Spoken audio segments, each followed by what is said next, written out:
News 18 के सभी दर्शकों को जय जय श्री राम, जय शंकर की। दर्शकों, चतुर्मास का सबसे प्रमुख माह श्रावण माह, और उस श्रावण माह में भी सबसे सर्वश्रेष्ठ पक्ष शुक्ल पक्ष चल रहा है। 1 अगस्त सोमवार से 7 अगस्त रविवार तक ग्रह गोचर की स्थिति के अनुसार 12 राशियों पर विभिन्न प्रकार से प्रभाव पड़ेगा। इसके साथ साथ ही 1 अगस्त सोमवार जो श्रावण के सोमवार है, शिव जी की पूजा की जाती है। इसमें भगवान पशुपतिनाथ को, आशुतोष अवधर दानी को प्रसन्न किया जाता है। ये सावन के सोमवार का तृतीय सोमवार है और इसके ठीक दूसरे दिन यानी मंगलवार के दिन मंगल गौरी व्रत और नाग पंचमी व्रत भी किया जाएगा। मंगल गौरी व्रत महिलाएं या कन्याएं अपने श्रेष्ठ पति की प्राप्ति के लिए, महिला अपने पति की दीर्घ आयु के लिए रखती हैं और यह व्रत 16 व्रत किए जाते हैं, अर्थात यह 4 वर्ष में पूर्ण होते हैं, क्योंकि 1 वर्ष में 4 ही मंगलवार उपलब्ध हो पाते हैं। हाँ, कभी कभी 5 मंगलवार भी पड़ सकते हैं। तो यह सप्ताह में 2 प्रमुख त्यौहार रहेंगे, यानी प्रथम दिन सोमवार के दिन 1 अगस्त को दूर्वा गणेश चतुर्थी और सोमवार भगवान भोलेनाथ को समर्पित रहेगा। दूसरा दिन भी भोलेनाथ के आभूषण नाग देवता को समर्पित होगा और नाग पंचमी के साथ साथ मंगल गौरी का व्रत भी इस दिन किया जाएगा। दर्शकों, अपना प्रमुख विषय है 12 राशियों पर इस सप्ताह में ग्रह गोचर का प्रभाव। मेष राशि, इसका स्वामी मंगल है और वह स्वराशि में ही इस समय राहु के साथ अंगारक योग बना रहे हैं। हालांकि मूल त्रिकोण राशि में स्वराशि में मंगल मेष राशि के लिए रोचक नामक पंच महापुरुष योग का निर्माण भी कर रहे हैं, लेकिन यह पूर्ण फलीभूत इस कारण से नहीं हो पाएगा क्योंकि राहु की युति होने से यहाँ पर अंगारक योग की निष्पत्ति हो गई है। इस कारण मानसिक अशांति, मानसिक तनाव की स्थिति बनेगी। ग्रह गोचर में देवगुरु बृहस्पति भी अभी पूर्ण रूप से मदद नहीं कर पा रहे हैं, लेकिन आप यदि स्थावर संपत्ति में वृद्धि, भवन वाहन में वृद्धि चाहते हैं तो उसके लिए समय अनुकूल है। शुभ कार्यों में आपका व्यय होगा। धैर्य सहनशीलता का आपका परिचय देना होगा। स्वास्थ्य का भी आप विशेष ध्यान रखें। आपके लिए विशेष बातें हैं कि मंगल और राहु से संबंधित वस्तुओं का दान मंगलवार और बुधवार के दिन आपको करना होगा। और सबसे जो श्रेष्ठ समय इस समय श्रावण मास का है, भगवान भोलेनाथ की आराधना का है। तो गाय के दुग्ध में लाल चंदन घिसकर आप मिलाएं और उससे भगवान भोलेनाथ का अभिषेक करें। स्वयं ही कर सकते हैं। 1.25 पाव गाय का कच्चा दूध और उसमें लाल चंदन घिसकर मिलाकर पूर्वाभिमुख बैठ करके दूध की धारा शिवलिंग पर चढ़ाते हुए ओम नमः शिवाय, ओम नमः शिवाय अर्थात शिव के पंचाक्षर मंत्र का आप जप करते रहें 108 बार और दूध की धारा चढ़ाने पर इससे भी इस योग की शांति होती है और यह राजयोग में परिवर्तित हो जाता है। दर्शकों, चलते हैं हम अगली राशि वृष राशि पर। स्वामी शुक्र इस समय मिथुन राशि में भ्रमण करेंगे और आपकी पत्रिका में मंगल राहु का जो अंगारक योग है वो 12 हो गया है, 12वां हो गया है। जब भी आकाश में गोचर में 4था, 8वां, 12वां ग्रह कोई हो जाता है तो शुभ फल प्रदान नहीं करता। व्यर्थ के विवाद, पैरों में या कमर में दर्द की संभावना, धन फंस जाना या कभी कभी किसी व्यक्ति को खिलाफ में FIR तक भी दर्ज हो जाती है, यानी आकस्मिक संकट, दुर्घटना, मलेरिया, टाइफाइड, इस तरह से भी परेशानियों का सामना इस राशि को करना पड़ेगा। बुध यहाँ पर पूर्ण रूप से बलवान नहीं है, हालांकि अपनी मित्र राशि में है। बुध का आपको पूर्ण रूप से सहयोग मिल रहा है। शनि भी आपके पूर्ण रूप से बलवान बैठे हुए हैं भाग्य स्थान में। भाग्य का भी साथ आपको प्राप्त होगा, लेकिन व्यर्थ के विवादों से आपको बचना होगा और इसके लिए मंगल राहु के अंगारक योग की शांति कराने के लिए आपको मंगल राहु से संबंधित अर्थात गुड़ और जौ का दान आप 3 मंदिरों में 3 दिन लगातार करें और पंचमुखी हनुमत कवच का प्रतिदिन आप कम से कम 7 बार नित्य पाठ करते रहें। दर्शकों, अब हम चलते हैं अगली राशि मिथुन पर। स्वामी बुध, शुक्र वहाँ पर विराजित हैं। सूर्य द्वितीय स्थान में, आपकी राशि का स्वामी बुध पराक्रम में बैठे हुए हैं। मित्रों के साथ मित्रों का सहयोग प्राप्त होगा आपको। मनवांछित कामना सिद्धि भी होगी, क्योंकि 10वें स्थान में गुरु स्वराशि में बैठकर हंस नामक पंच महापुरुष योग बना रहे हैं। श्रेष्ठ जनों से आपको निश्चित रूप से लाभ प्राप्त होगा। मंगल राहु की युति आपके लाभ स्थान में पहुंच जाने से आय के साधनों में भी वृद्धि होगी।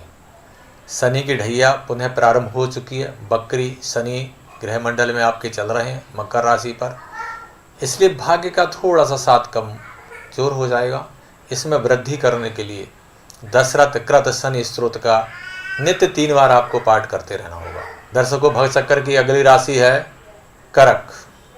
यहाँ पर सूर्य विराजित हैं।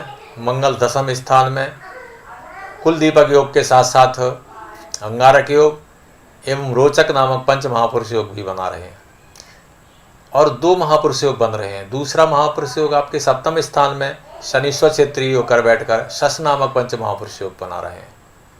बुध द्वितीय स्थान में विराजित हैं। यह समय आपके लिए बहुत ही सुखदायी है। देवगुरु बृहस्पति भाग्य स्थान में बैठ करके आपको बड़े जनों से लाभ प्राप्त होगा। न्याय के क्षेत्र में आपको विजय प्राप्त होगी। मान सम्मान यश प्रतिष्ठा बढ़ेगी। गृह में मांगलिक उत्सव से भी मन प्रसन्न रहेगा। देव धर्म में अभिरुचि बढ़ेगी। तीर्थाटन के भी योग बन सकते हैं। कोई भी कार्य यदि आप हाथ में लेंगे उसमें थोड़ा सा विरोध तो उत्पन्न होगा, लेकिन आप सफलता प्राप्त कर लेंगे। अतः यह समय आपके लिए उपयुक्त है। केतु आपके थोड़ा सा प्रतिकूल है, इसलिए आप हिम्मत बढ़ाइए, अपनी कार्य क्षेत्र में आगे बढ़िए, आपको सफलता मिलेगी। और केतु के लिए इस समय कुत्तों की सेवा, गणेश जी की पूजा आपको करना बहुत अनिवार्य होगी। भचक्री की अगली राशि चलते हैं हम सिंह राशि पर। बुध आपकी राशि में विराजित हैं। केतु आपके तृतीय स्थान में स्थित हैं। शनि 6वें भाव में है। मंगल राहु आपके भाग्य स्थान में विराजित हैं। शुक्र आपके लाभ स्थान में। आय के साधनों में वृद्धि होगी। 2 मूल्यवान भावों का स्वामी बुध आपके लगन में स्थित होकर आपको मूल्यवान बना रहा है। व्यापार के क्षेत्र में यदि आप आगे बढ़ते हैं, निश्चित ही आपको विशेष सफलता मिलने जा रही है। गृह गोचर में देवगुरु बृहस्पति 8वें, लेकिन वह अपनी स्वराशि में, इसलिए आपको वह कोई अशुभ फल प्रदान नहीं करेंगे। हाँ, उनके थोड़े से शुभ फलों में कमी जरूर आएगी। इसको बढ़ाने के लिए पीपल की पूजा गुरुवार के दिन या गुरुवार के दिन ही वृद्ध ब्राह्मण को गुरु बृहस्पति से संबंधित वस्तुओं का यदि आप दान करते हैं तो गुरु की भी अनुकूलता आपको प्राप्त होगी। चलते हैं भचक्र की अगली राशि कन्या राशि। बुध आपके स्वामी हैं। आपके गोचर में यह व्यय स्थान में है। 7वें स्थान में हंस नामक पंच महापुरुष योग के साथ साथ लाभ स्थान में सूर्य विराजित हैं और यहाँ पर शुक्र भी मित्र राशि में 10वें स्थान में बैठे हुए हैं। शनिदेव आपके 5वें स्थान में, शिक्षा के क्षेत्र में आप अग्रणी रहेंगे। व्यापार के क्षेत्र में भी आपको प्रशासन से या बड़ों से लाभ प्राप्त होगा। पिता क्षेत्र से भी लाभ प्राप्त होने के ग्रह संकेत कर रहे हैं, पर मानसिक अशांति रहेगी। बुधवार के दिन साबुत मूंग देवी मंदिर में या विष्णु भगवान के मंदिर में यदि आप दान करते हैं तो इससे आपके मानसिक अशांति होने के साथ साथ वाणिज्य के क्षेत्र में भी। स्वामी शुक्र न्याय प्रधान राशि है, कानून को विशेष महत्व देते हैं। सूर्य 10वें स्थान में विराजित हैं। मंगल राहु की युति 7वें स्थान में, यहाँ मंगल रोचक नामक पंच महापुरुष योग बना रहे हैं। शनि आपकी पत्रिका में 4th स्थान में स्वराशि में स्थित होकर शश नामक पंच महापुरुष योग बना रहे हैं। यह शश नामक पंच महापुरुष योग स्थावर संपत्ति में वृद्धि के साथ साथ राज्य पक्ष में सफलता प्राप्ति के लिए अनुकूल फलदायी होगा। मंगल राहु की युति भी व्यापार क्षेत्र में आपको आगे बढ़ाएगी, लेकिन पत्नी के स्वास्थ्य में परेशानी पैदा होगी। कमर में दर्द, पैरों में पीड़ा, सर्वाइकल आदि प्रकार की परेशानियों का भी सामना करना पड़ सकता है। देवगुरु बृहस्पति आपके 6वें स्थान में बैठकर कार्य क्षेत्र में उच्च की दृष्टि डाल रहे हैं, इसलिए कार्य क्षेत्र में आपके मेहनत परिश्रम रंग लाएगी और आप कुछ उधार धन लेकर के या बैंक से ऋण लेकर के भी अपने कार्य को बढ़ा सकते हैं। विशेषकर यहाँ आपका जो परिश्रम है, आपकी मेहनत है, उसी का फल आपको यहाँ प्राप्त होने जा रहा है। शनि की ढैया आपकी प्रारंभ है, बकरी शनि चल रहे हैं, लेकिन यह आपके लिए शुभ फलकारी नहीं है, क्योंकि तुला राशि के लिए शनि शुभ फलकारक रहते हैं। फिर भी इनकी और अधिक शुभता बढ़ाने के लिए दशरथ का शनि स्रोत का आप पाठ करते रहें। काला धागा आप बाएं हाथ में कलाई में अपने में बांध करके रखें। भाचक्र की अगली राशि है वृश्चिक, स्वामी मंगल, और अब हम वहीं आ गए कि मंगल 6वें स्थान में राहु के साथ अंगारक योग में। यह समय आपके स्वास्थ्य के लिए ठीक नहीं चल रहा, विचारणी है, उदर पीड़ा, व्यर्थ के विवाद, भूत प्रेत बाधा, मानसिक अशांति, मन में भय, नेगेटिव थॉट, सिर भारी रहना, कुछ चीज़ें भूल जाना, याददाश्त में कमजोरी आना, झूठा दोषारोपण लगना आदि प्रकार की परेशानियों का सामना आपको करना पड़ सकता है। बुध यहाँ पर कर्म स्थान में बैठ करके आपके लिए शुभ फल प्रदायक हैं। कार्य क्षेत्र में हालांकि अधिक परेशानी आपको नहीं आएगी, आगे बढ़ेंगे आप। सूर्य भी आपके भाग्य स्थान में शुभ फल प्रदायक हैं, लेकिन यहाँ पर आपको राहु और केतु के उपाय अवश्य करना चाहिए। बुधवार या शनिवार के दिन कुत्तों को ब्रेड बिस्कुट खिलाइए, भगवान गणेश जी की आराधना कीजिए और नित्य कम से कम 21 बार गणेश अथर्वशीर्ष का यदि आप पाठ करते हैं तो निश्चित ही आप मनोवांछित फल को प्राप्त करेंगे। यश प्रतिष्ठा कीर्ति आपके गले का हार बनेगी। भाचक्र की अगली राशि है हमारी धनु, स्वामी देवगुरु बृहस्पति, और इस समय बृहस्पति वक्री होकर स्वराशि मीन में भ्रमण कर रहे हैं। आपके केंद्र स्थान में, चतुर्थ स्थान में, स्वराशि में है, जलीय राशि में है, और वहाँ पर हंस नामक पंच महापुरुष योग बना रहे हैं। स्थावर संपत्ति की वृद्धि के साथ साथ श्रेष्ठ जनों से आपको लाभ मिलेगा। शिक्षा के क्षेत्र में आप सफलता प्राप्त करेंगे। स्वास्थ्य की दृष्टि से भी यह समय आपका अनुकूल रहेगा। कार्य क्षेत्र में भी आप आगे बढ़ेंगे, भागीदारी से भी आपको लाभ मिलेगा। यदि आप राजनीति के क्षेत्र में हैं, वहाँ पर भी आपको सफलता निश्चित ही प्राप्त होगी। विशेषकर यह समय देवधर्म के क्षेत्र में सफलता प्राप्ति या इस क्षेत्र में आगे बढ़ने के लिए यह समय अनुकूल है, और शिक्षा की दृष्टि से भी यह समय बहुत ही श्रेष्ठ है। भाग्य स्थान में बुध की स्थिति व्यापार में भी आपको लाभ दिलाएगी, और सूर्य यदि अष्टम स्थान में होता है तो ऐसा कहा जाता है भ्रमायत देश देशात, भ्रमण की अधिकता है, प्रवास की अधिकता आपकी रह सकती है। मंगल राहु की पंचम स्थान में युति, यदि कोई गर्भवती महिला की पत्रिका में है तो ऐसे योग की शांति कराना बहुत आवश्यक है। आपको त्रिकोण मूंगा धारण करना चाहिए, पंचमुखी हनुमत कवच के पाठ और पीला पखुरास गले में धारण करें तो इससे आपको लाभ प्राप्त होगा। अब हम आगे बढ़ते हैं। भाचक्र की अगली राशि मकर, स्वामी शनि। शनि यहाँ पर स्वक्षेत्री हैं, आपके चंद्रमा के साथ युति करके विष योग बना रहे हैं, लेकिन यहाँ पर शश नामक पंच महापुरुष योग भी बना रहे हैं। मंगल यहाँ पर चतुर्थ स्थान में केंद्र में अपनी मूल त्रिकोण राशि में बैठ करके यहाँ रोचक नामक पंच महापुरुष योग बनाने के साथ साथ राहु की युति होने से अंगारक योग भी बना रहे हैं। यहाँ पर यह रोचक नामक पंच महापुरुष योग निष्फल हो रहा है, अतः भूमि से संबंधित विवाद की स्थितियाँ भी बन सकती हैं, लेकिन आपका स्वयं का पराक्रम इतना बड़ा हुआ होगा या कोई भी आपका सामना नहीं कर पाएगा और निरंतर आप आगे बढ़ते रहेंगे। स्वास्थ्य की दृष्टि से भी यह समय अनुकूल रहेगा, लेकिन हाइपरटेंशन, ब्लड प्रेशर की अधिकता से आप परेशान भी रह सकते हैं।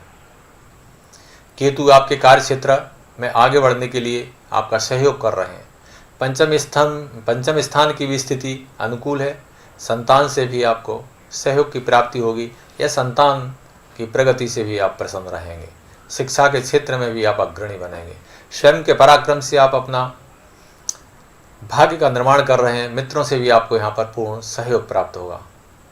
मंगल राहु की युति की शांति कराने के लिए हनुमत कवच के पाठ या गुड़ और जौ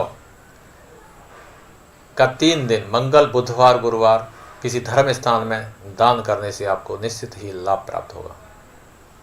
भा चक्र की अगली राशि है कुंभ। स्वामी शनि द्वादश स्थान में स्वराशि में है। बुध आपके पंचम स्थान में, लेकिन देवगुरु द्वितीय स्थान में बैठकर आपके कार्य क्षेत्र पर पूर्ण दृष्टि डाल रहे हैं। दसम स्थान को शुभ दृष्टि से प्रभावित कर रहे हैं, जिसके कारण से आपके कार्य क्षेत्र में उन्नति बरकरार रहेगी, सफलता की प्राप्ति होगी। यदि आप कोई कार्य करने के लिए आगे बढ़े हैं उसमें आपको निश्चित ही सफलता मिलने जा रही है। और यदि आप सर्विस के क्षेत्र में हैं वहाँ भी आपको मान सम्मान, पद प्रतिष्ठा में वृद्धि के योग बन रहे हैं। लेकिन शनि द्वादश होने से हल्का सा मानसिक टेंशन रहेगा। इसके लिए आपको लोहे का छल्ला धारण करना, दशरथ कर शनि स्तोत्र का पाठ करना, इष्ट देवता की आराधना करने से ही लाभ प्राप्त हो जाएगा। मंगल राहु पराक्रम स्थान में प्रियजनों को कष्ट के संकेत दे रहे हैं, लेकिन आपका पराक्रम बढ़ाने के लिए तैयार है। राहु यहाँ पर छोटा भाई या प्रियजन के लिए कष्टकारी है। उनके स्वास्थ्य में निश्चित ही कुछ न कुछ परेशानी आएगी, और इसके लिए भी आपको हनुमान जी की आराधना करना होगी। भचक्र की हम अगली राशि पर चलते हैं, मीन राशि। मीन राशि चंद्र और वहाँ पर गुरु हंस नामक पंच महापुरुष योग के साथ साथ गज केसरी योग भी बन रहा है। शुक्र यहाँ चतुर्थ स्थान में विराजित हैं। शनि आपके लाभ स्थान में स्वराशि में स्थित हैं। आय के साधनों में वृद्धि के साथ साथ आपकी बुद्धि, वाणी की चातुरता से चहुमुखी विकास के गृह संकेत कर रहे हैं। सूर्य पंचम स्थान में शिक्षा की दृष्टि से शुभ फल प्रदान करेंगे। मंगल राहु द्वितीय स्थान में कोष कुटुंब से थोड़ा सा दूर कर रहा है। पारिवारिक या कुटुंबीय कुछ परेशानियां आपको जरूर महसूस होंगी, या यहाँ पर धन फंसना या धन खर्च होना, आप आकस्मिक धन खर्च की स्थिति भी बन रही है। लेकिन यह सभी विपरीत परिस्थितियाँ आपकी वाणी की चातुरता से कुछ बिगाड़ नहीं पाएंगे। गुरु चंद्र की यह शुभ युति विशेष ही शुभ फलदायक है। यहाँ पर कार्य क्षेत्र स्वयं में वृद्धि स्वयं अपने आप पर चलकर होगी। श्रेष्ठ जनों का सहयोग मिलेगा। न्याय क्षेत्र से आपको सहायता मिलेगी। लंबित मुकदमों में आपको जीत प्राप्त होगी। इस तरह से यहाँ जो बृहस्पति आपके हंस नामक पंच महापुरुष योग बना रहे हैं वह ईमानदारी आपकी रंग लाएगी, और जिसके कारण से आप चहुमुखी विकास कर पाएंगे। दर्शकों, यह द्वादश राशियों के फल हैं। ग्रहों से संबंधित जो ग्रह आपकी पत्रिका में अशुभ हैं उनसे संबंधित हमें उपाय करते रहना चाहिए, और जो ग्रह आपका मदद कर रहे हैं, जो ग्रह आपकी पत्रिका में योग कारक है, उसको बल प्राप्त करने के लिए उससे संबंधित तांत्रिक बीज मंत्र का जप, उससे संबंधित रेमेडी यानी कलर रेमेडी जिसमें आप स्टोन भी धारण कर सकते हैं, और उससे संबंधित रंग के आप वस्त्र भी धारण करके उसके बल को बढ़ा सकते हैं। इष्ट देवों की आराधना हमेशा ही हमें हर मुसीबत से दूर रखती है, और विशेष करके इस समय हमारे आशुतोष अवधरदानी जो भगवान भोलेनाथ हैं उनका बहुत ही श्रेष्ठतम समय चल रहा है। किसी भी समस्या के निवारण के लिए भगवान भोलेनाथ सपरिवार और अतिशीघ्र ही हमारी मदद करने के लिए बिना सोचे विचारे हमें वरदान देने के लिए तैयार रहते हैं। तो उनकी आराधना हम निरंतर जारी रखें। जय शंकर की।